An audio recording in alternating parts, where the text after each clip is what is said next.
Yes అండి. ఇప్పుడు జలియానా వాలాబాగ్ ఈరోజు ఏప్రిల్ 13వ తారీఖు అనగానే ఒక దారుణమైన చరిత్ర, రక్త చరిత్ర మన కళ్ళ ముందు ఆడుద్ది. రక్త చరిత్ర అనమాట ఇది.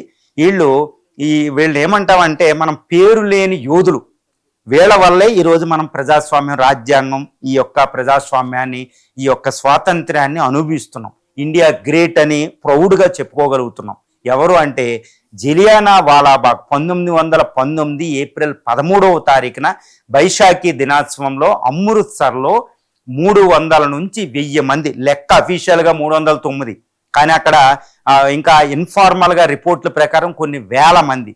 ఈ జలియానా వాలాబాగ్లో జనరల్ డయ్యర్ వాళ్ళిద్దరు, జనరల్ ఓ డయ్యర్, జనరల్ డయ్యర్ ఇద్దరు ఉంటారండి.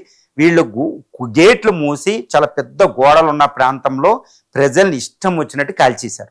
ఈ కాలిస్తే చిన్నపిల్లలు, స్త్రీలు, వృద్ధులు, మామూలు లీడర్లు, సామాన్య అందరూ చనిపోవడం జరిగింది. అంత దారుణం, కిరాతకం అనమాట. వెంటనే మహాత్మా గాంధీ అప్పుడు జరుగుతున్న మూమెంట్ని ఆపేసి తన నైట్హుడ్ బిరుదుని వెనక్కి ఇవ్వడం.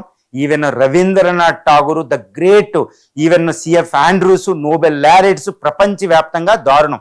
అంటే బ్రిటిషోడు రక్త దారుణం, పశుత్వాన్ని బయట పెట్టారన్నమాట. ఇన్హ్యూమన్ హైటెడ్, ఇప్పుడు టెర్రరిస్టులు అంటారు కదా, అంతకంటే దారుణం బ్రిటిషోడు అనమాట. అంతటి త్యాగం. దాన్ని చూసొచ్చిన భగత్ సింగ్ ఎలా ప్రవర్తించారో మనకు తెలుసు.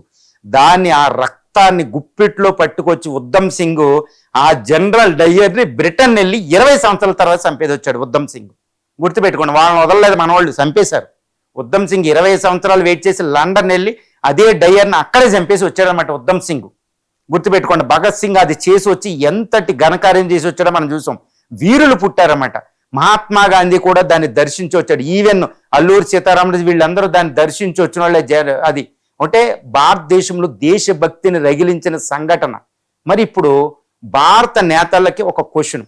107వ జనరల్ వాలాబాగ్ ఇది మనకి జలియానా వాలాబాగ్ సంబంధించి 107వ దినోత్సవం. ఇప్పుడు దేశమంతా దీనికోసం మాట్లాడుతున్నారు. కానీ అందరూ అంటారు ఇండియా ఈజ్ ఎ గ్రేట్ అని. ఇప్పుడు చిన్న చిన్న దేశాలు కూడా బ్రిటన్ క్షమాపణ వేడాయి. మనం ఎందుకు అడగకూడదు?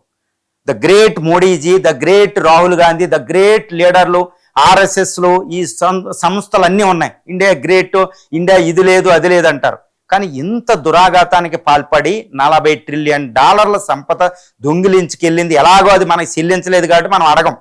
కానీ ఇలాంటి వాటికి క్షమాపణ ఎందుకు అడగలేకపోతున్నారు?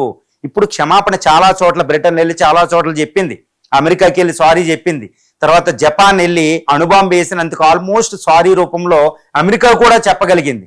కానీ ఇప్పుడు జలియానా వాలాబాగ్ సంబంధించి బ్రిటన్ క్షమాపణ వేడండి. ఆ ఆత్మల సంబంధించి ఆత్మలకి కాస్త సంతోషాన్ని ఇద్దాం. మనకి ద గ్రేట్ హీరోస్, దేశభక్తి అని మాట్లాడడం కాదండి. ఇంత దురాఘాతాన్ని అప్పుడు మనం ఆపలేం. బ్రిటిషోడిది హవా. ఇప్పుడు మనం అదే బ్రిటిషోడిని కంట్రోల్ చేసే స్థితిలో ఉన్నాం. బ్రిటిష్ని క్షమాపణ చెప్పమని వేడే టైం మనకు వచ్చిందనమాట. కనీసం వాడు ఎలాగో మనకు 40 ట్రిలియన్ ఎకానమీ అంటే చైనా, అమెరికా కలిసినా దానికంటే ఎక్కువ అనమాట. అంత సంపద దొంగిలించుకెళ్ళాడు. ఇప్పుడు అమెరికాలో ఉన్నది కూడా మన సంపదే. బ్రిటిష్ వాడు అప్పుడు వాళ్ళనే లేడు, అక్కడ పెట్టుబడి పెట్టాడు. యూరోప్లో ఎక్కువ సంపద మందే. అంతటి సంపద మళ్ళీ మనం అడిగితే వాళ్ళు ఇవ్వలేరు. కానీ జలియానా వాలాబాగ్ క్షమాపణ పడితే వాళ్ళు తప్పకుండా చెప్తారు. ఇప్పుడు మోడీ గారు, రాహుల్ గాంధీ గారు ఈ విషయంలో బ్రిటిష్ని ఇది డిమాండ్ చేయాల్సిన పరిస్థితి అన్నమాట.